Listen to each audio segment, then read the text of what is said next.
लेकिन क्या माफ़ी मांगने से आपको लगता है कि बार बार ये हो क्यों जाता है, गलती कर क्यों बैठती कांग्रेस? बैठे बिठाए आपने एक मुद्दा दे दिया। देखिए, मुझे तो सबसे पहले दुख हुआ कि भारतीय जनता पार्टी आसुरी शक्ति को महिला शक्ति मानती है। मेरे ख्याल से दोनों अलग अलग हैं, और असुरी शक्ति को ख़त्म करने वाली महिला शक्ति है, ये माँ काली के रूप में हम सब ने भी देखा है। जितेंद्र पटवारी, जीतू पटवारी जी हमारे माननीय प्रदेश अध्यक्ष, उनकी जहाँ तक बात है कि उनके अंदर ये भाव है कि यदि कोई स्लिप ऑफ टंग उनसे होता है तो उन्होंने तो माफ़ी मांग ली, लेकिन हमारे प्रदेश के मुख्यमंत्री जिन्होंने शिक्षा मंत्री रहते हुए एक दलित युवक को अपशब्द कहे थे, उन्होंने अभी तक क्यों नहीं माफ़ी मांगी?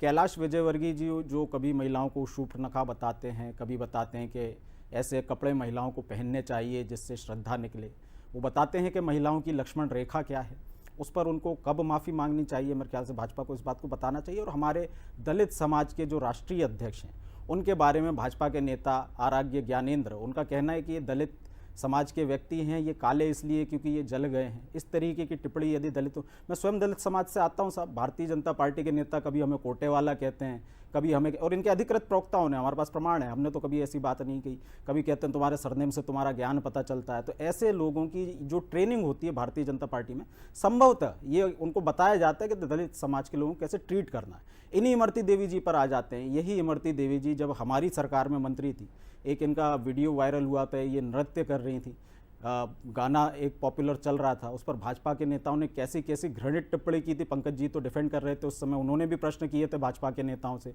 तो ये सब एक समग्र प्रभाव बनता है कि महिलाओं के लिए हमारे स्टैंडर्ड्स एक होने चाहिए। मिथुन जी, बात ये है कि उन्होंने ऐसा कहा, आप बता रहे कि पहले इन्होंने ऐसा कहा, तो ये कहने करने की जो बातें, कहीं तो इस पर विराम लगेगा। देखिए, कोई तो सोचेगा, आप सोच लीजिए, आप वो सोच, क्योंकि जीतू पटवारी जी ने सुबह 3:21 पर ही ट्वीट के जरिए इस पर माफ़ी मांग ली है, इसलिए मैं उसको एक्सप्लेन नहीं करना चाहता कि किस नाम को लेकर के उन्होंने क्या, हम इसको जस्टिफाई करेंगे ही नहीं। उन्होंने अपनी गलती मानी और उन्होंने माफ़ी मांग ली।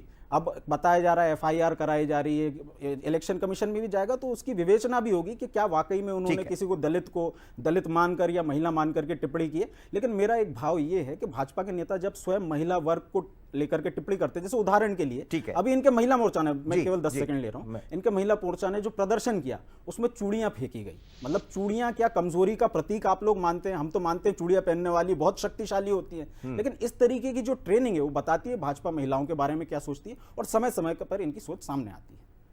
शरद जी, क्या चुनाव आते आते वो तमाम सारे मुद्दे जिन पर हम चर्चा करते रहते वो दूर हो जाएंगे और इस तरह बयान सामने आ जाएंगे? एक और महत्वपूर्ण बात यह है कि जब हम 2 चरणों के चुनाव को देखते हैं तो महिलाओं का वोट प्रतिशत गिरा है। जाहिर है इस पर दोनों दल